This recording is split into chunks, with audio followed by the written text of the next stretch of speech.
Am I really that much? And breaking these niggas down like a demo. You don't really know you are. Hi guys! So for today's video, gagawa ko ng baby candles. Itong baby candles na to is for gender reveal. Since magkakaroon kami ng gender reveal party this coming December, gagawa ko ng sariling giveaways para sa mga bisita. Since hindi ko pa alam yung gender, ang ilalagay ko lang is pink and blue. And itong gagawin ko, popost ko din siya sa Jasmel Facebook page para sa mga soon na mag-order sa akin for the party, for the gender reveal party. And pwede kayo sa akin na mag-request if yung kakilala nyo na pinag-abutan nyo ng kung ano yung gender ng baby nyo, pa-secret na sabihin sa akin na I want white, and then pag sinindihan siya is magiging pink if it's a girl, ganun. So, yun. Basta abangan nyo lang yung post ko sa Facebook page ng Just Smell.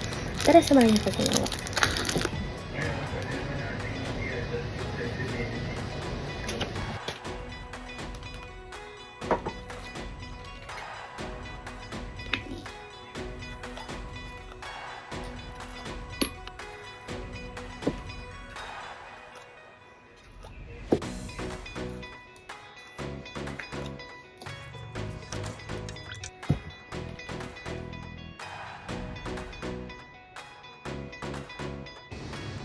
Ayan, so nalagyan ko na siya ng mga candle wicks. Ayan, so ang ginamit ko lang is glue stick. Ayan, kasi masyadong malaki if gagamit ako nitong mga sticker ng candle wick. Bali, titingnan ko muna yung temperature ng kanila. If pwede na siyang i-transfer sa jar. Then, ito-transfer ko yung half nito dito para this one is blue and this one is pink.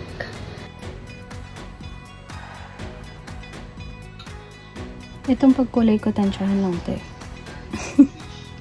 Since red siya, hindi siya masyado lalagyan. Siguro okay na itong 3 drops. Ayan. Then, haluin.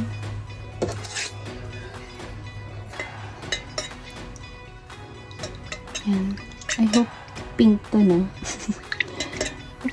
mukha pa siyang red, pero feeling ko pag pagka tumigas siya, magiging pink siya. Since kinakabahan ako kung ano bang kalalagasan niya, magpapatak ako dito sa color white ng sample. Ayan. Tapos hintayin ko na lang siya. Tapos hintayin ko yan. Tumigas. And this one naman is color blue.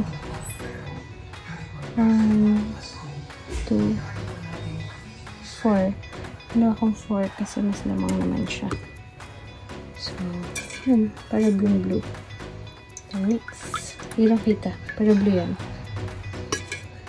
So, ayan. Nag-try ako ng color blue. Mukha pa rin siyang white. Kaya magdadagdag ako. Tapos kinakabahan ako dito sa red kasi pink pala kasi mukha nga siyang red. Magdagdag pa ka ng mga 3 drops. 3.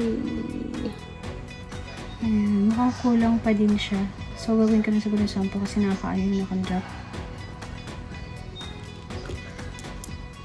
So, 6, 7, 8, 9, 10. Etong red, since kinakabahan ako dahil mukha talaga siyang red at hindi naman ako pwede magdagdag ng soy wax. Dagdagdagan ko na lang siya nito Pearl Magic Gold. Yan. Kunti lang.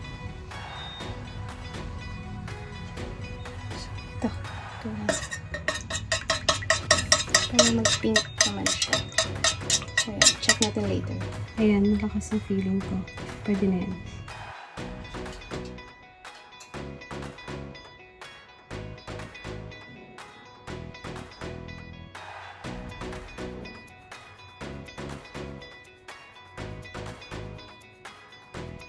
So, tapos na ako sa pink. Ito na siya.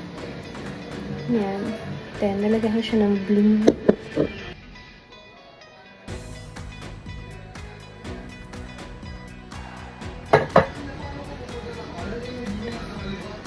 Begs.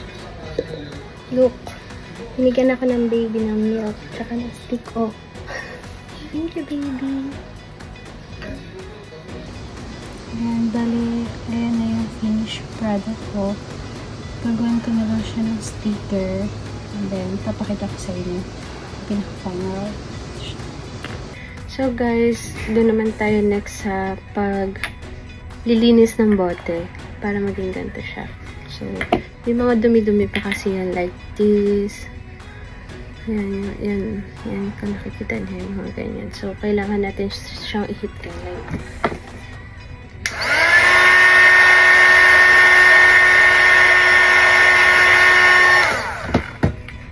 panasa natin siya.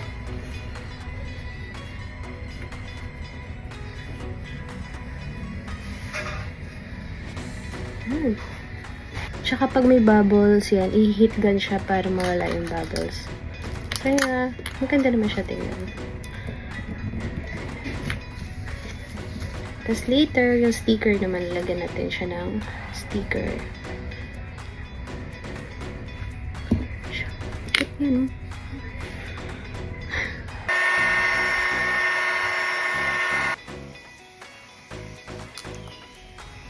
Next naman natin is yung printer. Magpiprint tayo ng sticker. Open natin siya. Ang alog ba? Ayan. So, nakapag-try na ako kagabi. Ayan. Nangapalpak kasi siya. Katulad yan.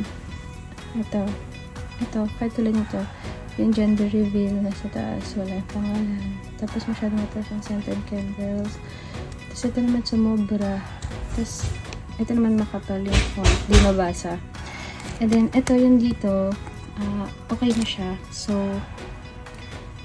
nag-try ako ng isa, okay na. And then, yan, magpipinta tayo. Let's go!